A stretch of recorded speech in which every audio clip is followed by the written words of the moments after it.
Ya, berjumpa lagi pada mata kuliah fitoterapi. Kalau sebelumnya kita membahas herbal-herbal apa saja yang bisa digunakan untuk menterapi diabetes mellitus.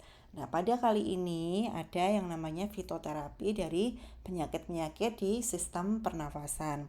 Lalu apa saja gitu tanaman-tanaman herbal yang bisa digunakan sebagai terapi sistem pernafasan.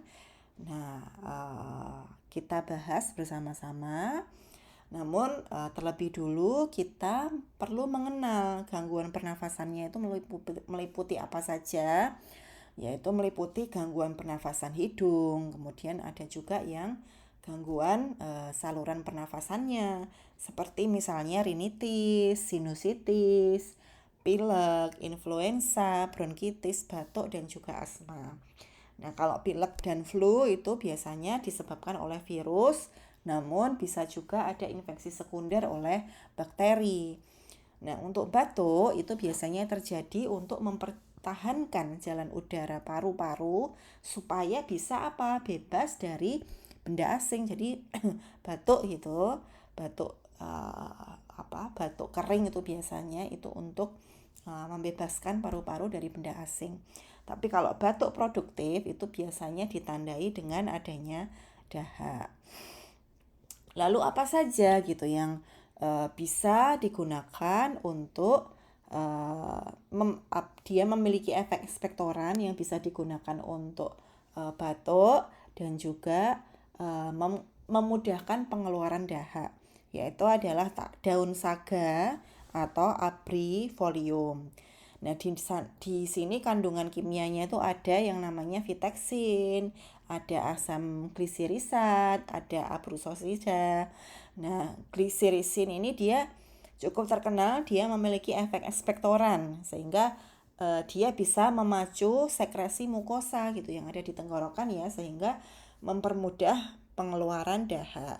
Namun keamanannya itu harus hati-hati karena bisa menyebabkan retensi natrium dan juga gangguan keseimbangan elektrolit.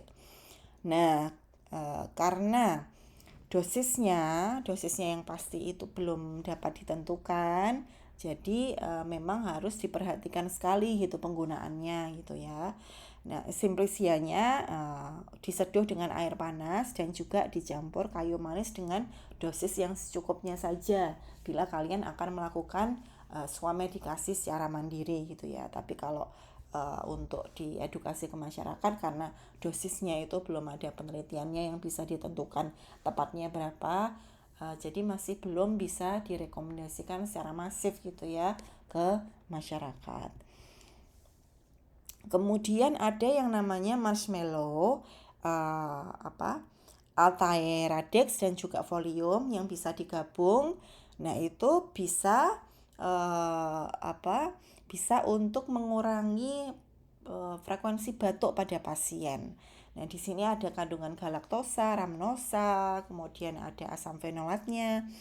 Dan sudah ada penelitian data kliniknya, yaitu pemberian 40 mg Simplicia dalam bentuk tetes, yaitu 3 kali 20 tetes per hari selama 4 minggu terhadap 63 pasien batuk dengan penggunaan obat golongan ACE inhibitor itu menunjukkan perbedaan nyata gitu pada pasien yang memperoleh pengobatan dengan kombinasi folium, Altair radix, folium, dan juga flossnya atau marshmallow. Untuk penggunaannya itu keamanannya relatif aman, namun untuk wanita hamil dan juga anak itu tetap perlu pengawasan dokter. Kemudian untuk dosisnya itu sudah bisa diteliti dengan menggunakan setengah sampai 3 gram bubuk Simplicia yang diseduh dengan air atau bentuk sirup 2 sampai 10 ml yang bisa kita edukasi ke masyarakat itu bisa dikonsumsi 3 kali sehari dengan maksimum 15 gram.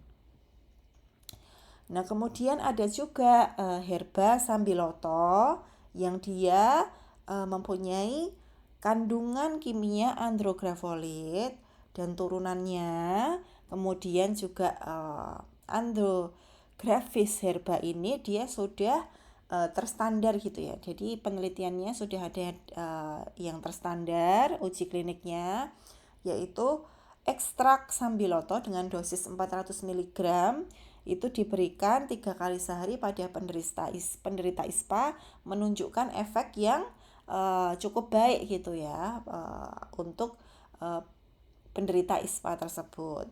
Kemudian penelitian di Chile, pemberian ekstrak sambiloto 200 mg pada 107 relawan sehat yang berusia 18 tahun dan durasi penelitiannya itu dilakukan selama 3 bulan saja. Nah, hasilnya ternyata tidak ada perbedaan bermakna antara placebo dan perlakuan gitu ya. Namun pada kelompok sambiloto, resiko terkena ISPA-nya atau infeksi saluran pernafasan atasnya 2 kali lebih rendah dibandingkan placebonya, sehingga cukup membantu sebenarnya ya herba sambiloto ini dalam merawat pasien ISPA gitu. Setidaknya dia mencegah kambuhnya kembali infeksi saluran pernafasan atas. Kemudian ada yang namanya buah dan minyak adas. Nah, dia kandungan kimianya tentu saja minyak atsiri dan juga ada anetol gitu ya yang terkenal. Nah, anetol ini dia bisa menstimulasi dan merelaksasi saluran nafas serta bisa merangsang sekresi kelenjar saluran nafasnya. Tapi yang harus diperhatikan lagi-lagi meskipun dengan dosis yang sudah bisa ditentukan sekian ini keamanannya tetap ada resiko alergi pada orang-orang yang cenderung atopik dan juga dapat menimbulkan mual dan muntah pada ibu hamil dan juga menyusui. Jadi memang harus diperhatikan sekali gitu ya pemakaiannya pada ibu hamil dan menyusui. Lalu ada juga pohon camphor atau camphor tree, di mana kandungan kimia utamanya camphor itu bisa digunakan untuk terapi luar sebagai inhalasi. Nah, itu banyak ya yang namanya misalnya dragon mentol, kemudian juga ada yang inhaler atau fixed inhaler itu biasanya mengandung zat yang namanya camphor ini, kandungan kimia camphor. Nah, itu bisa digunakan sebagai inhalasi. Namun untuk keamanannya tidak disarankan digunakan pada anak-anak dan juga tidak untuk penggunaan oral, karena kalau diminum atau penggunaan oral itu bisa memicu keracunan dan juga gagal nafas. Lalu sediaannya untuk camphor itu yang semi-solid 10-20%, tapi sediaan untuk bayi itu tidak boleh atau anak itu tidak boleh lebih dari 5%, atau lebih baik karena tidak disarankan pada anak-anak, jadi lebih baik tidak digunakan pada anak-anak ataupun bayi. Kemudian ada yang namanya Echinacea purpurea radix, di mana kandungan kimianya adalah asam sikorat, alkamid dan turunannya dan yang lain-lain.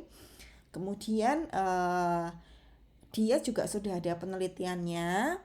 Ternyata pada uji klinik double blind pada 180 penderita flu dengan dosis 450 dan 900 mg akar kering itu didapatkan hasil pada kedua dosis tersebut itu ternyata terdapat perbedaan efek dengan placebonya gitu ya, sehingga bisa digunakan untuk influenza gitu ya, meringankan gejala influenza.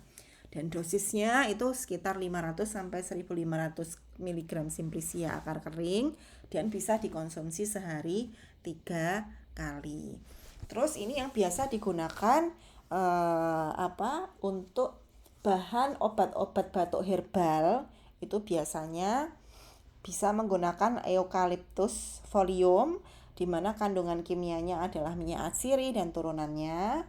Dan menurut uji klinik 32 pasien asma bronkitis yang diberikan prednisolon setiap hari dan sineol 3 kali 200 mg selama 12 minggu, maka hasilnya dosis prednisolonnya itu dapat dikurangi apabila menggunakan eucalyptus folium ini. Tapi untuk keamanannya biasanya bisa menyebabkan iritasi kulit sehingga tidak boleh digunakan atau diminum pada anak atau penderita inflamasi saluran cerna, kemudian juga yang mengalami hati dan gangguan ginjal itu tidak disarankan menggunakan herbal ini. Meskipun dosisnya itu sudah terukur gitu ya. Kemudian ada juga yang namanya akar manis. Nah, ini pun juga kalau kalian mengenal laserin gitu ya, laserin, obat batuk laserin itu dia juga mengandung akar manis gitu ya, atau Glycyrrhizae radix, di mana kandungan kimianya tuh ada yang namanya kumarin, glisirisin, liquiritin. Nah, glisirisin ini dia bisa berfungsi sebagai ekspektoran gitu ya, dengan meningkatkan sekresi mukosa trakeanya. Tapi yang harus diperhatikan meskipun dosisnya itu sudah bisa ditentukan apa 1-5 gram tiap hari yang tidak lebih dari 6 minggu, tapi keamanannya itu dia bisa kontraindikasi gitu pada penderita gangguan hati, hipertensi, dan juga gagal ginjal, dan juga ibu hamil. Sehingga pada pasien-pasien dengan kondisi tersebut tidak disarankan gitu ya meminum obat-obat herbal gitu, yang obat-obat batuk herbal yang ada kandungan akar manisnya atau Glycyrrhizae radix. Terus ada juga yang namanya daun hedera atau hedera folium. Ini mungkin kalau di Indonesia mungkin kurang familiar gitu ya, kurang banyak digunakan, di mana ada kandungan kimianya yaitu heveragenin dan bisa berefek sebagai ekspektoran.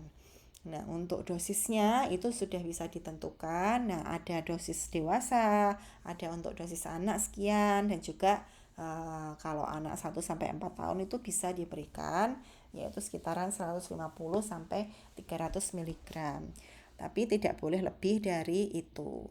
Kemudian ada juga yang namanya rimpang kencur. Nah, ini kencur ini juga familiar sekali, digunakan untuk obat batuk yang tidak berdahak biasanya, atau atau batuk yang kering biasanya itu menggunakan rimpang kencur karena dia mempunyai minyak atsiri yang bisa menyebabkan efek sedatif dan juga relaksasi pada gangguan pencernaan.